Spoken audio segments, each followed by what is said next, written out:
శ్రీమాత్రే నమ. జయ గురు దత్తాత్రేయ నమ. ఈ వీడియోలో మనం 2024 సంవత్సరం జూన్ నెలలో మేషరాశి వారికి మాస ఫలితాలు ఏ విధంగా ఉండబోతున్నాయి అన్న విషయాన్ని మనం ఈ వీడియోలో పరిశీలిద్దాం. మరి ఈ నెల ప్రారంభం నుంచి మేషరాశి వారికి ఒక అద్భుతమైనటువంటి పంచమహాపురుష యోగంతో ఈ నెల ప్రారంభం అవడం జరిగింది. అంటే రాష్ట్రాధిపతి అయినటువంటి కుజుడు స్వక్షేత్రంలోకి రావటం, ఆ కారణంగా ప్రత్యేకంగా ఈ మేషరాశి వారికి రుచిక మహాపురుష యోగం అనే యోగం ఏర్పడింది. సో ఈ కారణం వల్ల జాతకుడు విశేషమైనటువంటి ధైర్యంతో, చాకచక్యంతో తన సామర్థ్యాన్ని, తనలో ఉన్నటువంటి టాలెంట్ని రుజువు చేసుకునే ప్రయత్నం చేయడం, దానికి తగిన ప్రోత్సాహం రావడం లభిస్తుంటుంది. ఎంత గొప్ప సాహసంతో కూడుకున్నటువంటి పనైనా, ఎంత పెద్ద కార్యాన్నైనా స్వశక్తితో, కాన్ఫిడెన్స్తో పూర్తి చేసే ధైర్యం ఈ రాశి వారికి ఇంచుమించుగా ఈ నెలంతా కూడా ఉండే అవకాశం ఉన్నది.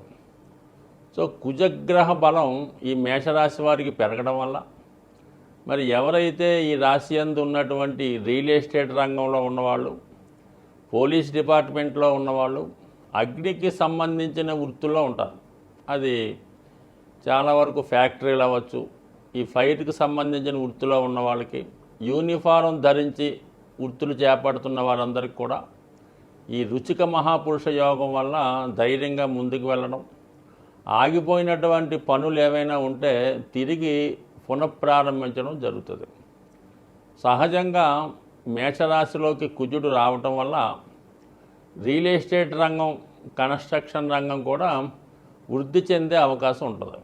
ఆ కారణం వల్ల ఎవరైతే ఈ భూమి, దానికి సంబంధించిన అనుబంధ వృత్తిలో ఉంటూ వర్క్ చేస్తూ ఉంటారో, అది చిన్న స్థాయి నుంచి ఒక కార్మికుడి స్థాయి దగ్గర నుంచి ఒక పెద్ద భూస్వామి వరకు ఖచ్చితంగా వారికి అనుకూలమైనటువంటి ఫలితాలు రావడం జరుగుతుంది.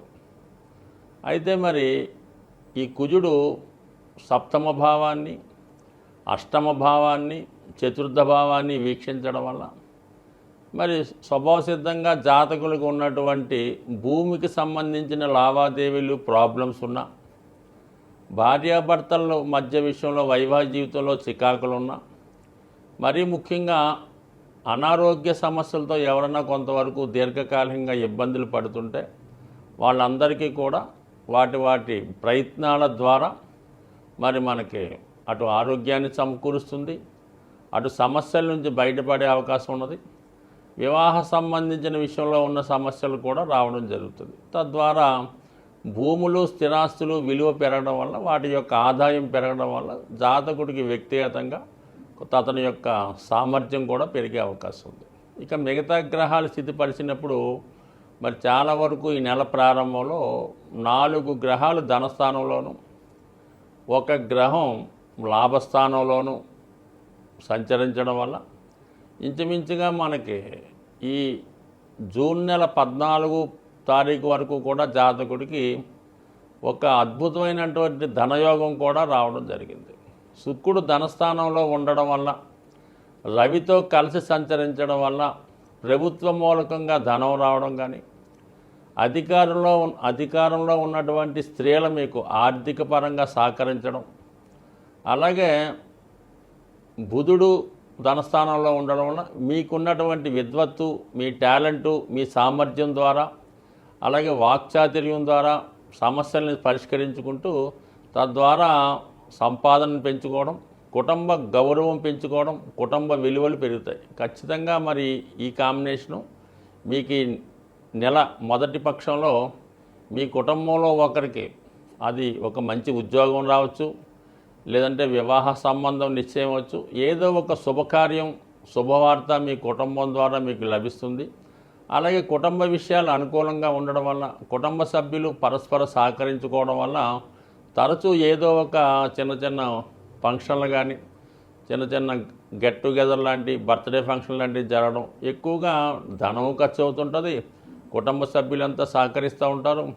అలాగే అందరూ కూడా మీకు మీ యొక్క అభివృద్ధికి కారణం అవుతూ ఉంటారు. అంటే ఇంచుమించుగా మనకి ఈ నెల 15 తర్వాత ఈ బుధ శుక్ర రవిగ్రహాలు 3 కూడా 3వ స్థానంలోకి మారడం జరుగుతుంది. సో ముఖ్యంగా రవి 3వ స్థానంలోకి వచ్చినప్పుడు అధికారంలో ఉన్నటువంటి ప్రభుత్వాధికారంలో ఉన్నటువంటి రాజకీయవేత్తలు కానీ మీకు మంచి స్నేహితులు కానీ మీకు సహకరించి మీ యొక్క అభివృద్ధికి వాళ్ళు కారణమవుతూ ఉంటారు. ప్రభుత్వ కార్యాలయాల్లో మీకు పనులు అనుకూలంగా సావకాశంగా జరిగే అవకాశం ఉంటుంది. ఇక శని యాస్టీజ్గా లాభస్థానంలో ఉన్నప్పుడు ప్రతి విషయాన్ని కూడా సపోర్ట్ చేస్తూ ఒక పెద్ద వ్యక్తి, ఒక గురువు కానీ ఒక మంచి సీనియర్ ఉన్నటువంటి మంచి సీనియర్ సిటిజన్ లాంటి బాగా అనుభవజ్ఞ వ్యక్తులు మీకు సహకరించి మొత్తం మీద ఈ మేషరాశి వారికి చాలా కాలం తర్వాత ఈ నెల నుంచి మీ యొక్క అభివృద్ధి ప్రారంభమై అది నెమ్మదిగా ప్రోగ్రెసివ్ వైపు నడిచే అవకాశం ఉంది. స్వస్తి. జాతకరీత్యా గ్రహాల రీత్యా ఏదైనా సమస్యలతో ఇబ్బంది పడుతున్నవారు, అంటే సహజంగా సమస్యలు లేకుండా ఎవడు కూడా జీవితంలో ఉండడం, అయితే కొంతమంది ఆ సమస్యల్ని ముందుగానే గమనించి తగు విధంగా ఆ సమస్యల్ని నుంచి బయటపడే విధంగా విధి విధానంగా ఏదో దానం ద్వారానో జపం ద్వారానో పూజ ద్వారానో వాళ్ళ స్థాయిని బట్టి చేసుకుంటూ ఉంటారు. కొంతమంది సమస్య వచ్చిన తర్వాత ఇబ్బంది పడి అప్పుడు ఏదో పూజలో పునస్కారాలు ఏమన్నా పట్టుకుంటూ ఉంటారు. సో ఈ విధంగా చాలామందికి ఏంటంటే ఏ సమస్య వచ్చినప్పుడు ఏ పరిహారం చేసుకోవాలి, లేదంటే ఏ దైవాన్ని పూజించాలి అన్నటువంటి విషయంలో కూడా సరైనటువంటి గైడెన్స్ లేకపోవడం వల్ల కొంతవరకు వృధా అవుతుంటుంది. అయితే ఈ నెలలో ముఖ్యంగా జూన్ నెలలో అన్ని రాశుల వారికి శాశ్వత పరిష్కారంగా ఈ జూన్ 6వ తారీఖున శని భగవానుడి జయంతి రాబోతుంది. సాధారణంగా ఏదన్నా ప్రత్యేక దినాల్లో మనం ఆ ప్రత్యేక దైవాన్ని పూజించినప్పుడు ఆ ఫలితం సంవత్సరం అంతా కూడా ఉండే అవకాశం ఉంది. ఎలాగైతే మనం మహాశివరాత్రి రోజు శివుణ్ణి పూజిస్తే సంవత్సరం అంతా మనకు ఆ పుణ్యఫలం దక్కుతుందో, అదేవిధంగా ఈ శని జయంతి రోజు శని భగవాన్ని విధి విధానంగా పూజించడం వల్ల కంపల్సరిగా అతని యొక్క అనుగ్రహం అందరి మీద ఉండి అన్ని సమస్యల నుంచి బయటపడే విధంగా ఉండే అవకాశం ఉంది. అంటే అనుగ్రహం ఇవ్వడంలో కానీ శని ఒక పదవి ఇవ్వాలన్నా, ఒక రాజకీయ హోదా ఇవ్వాలన్నా, ఒక మంచి భార్య ఇవ్వాలన్నా, మంచి ఆరోగ్యం ఇవ్వాలన్నా, మంచి అలవాట్లు ఇవ్వాలన్నా కంపల్సరీగా శని భగవానుడు మాత్రమే ఇవ్వగలడు.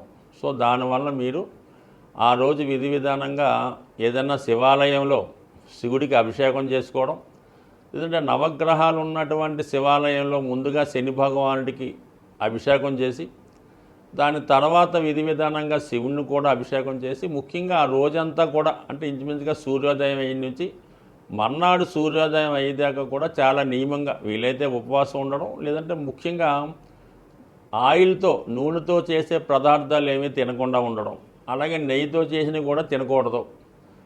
సాధ్యమైనంత వరకు తాలింపు పెట్టని మన ఆయిల్ వాడని వస్తువులు తినడం. ఆ రోజు వరకు మీరు కింద భూమి మీద ఏదో ఒక చాపో తలగడ వేసుకు పడుకోవడం, అంటే ఎలాగైతే మనం అయ్యప్ప దీక్షను నియమంగా ఉంటామో ఆ విధంగా ఆ రోజంతా ఉండడం.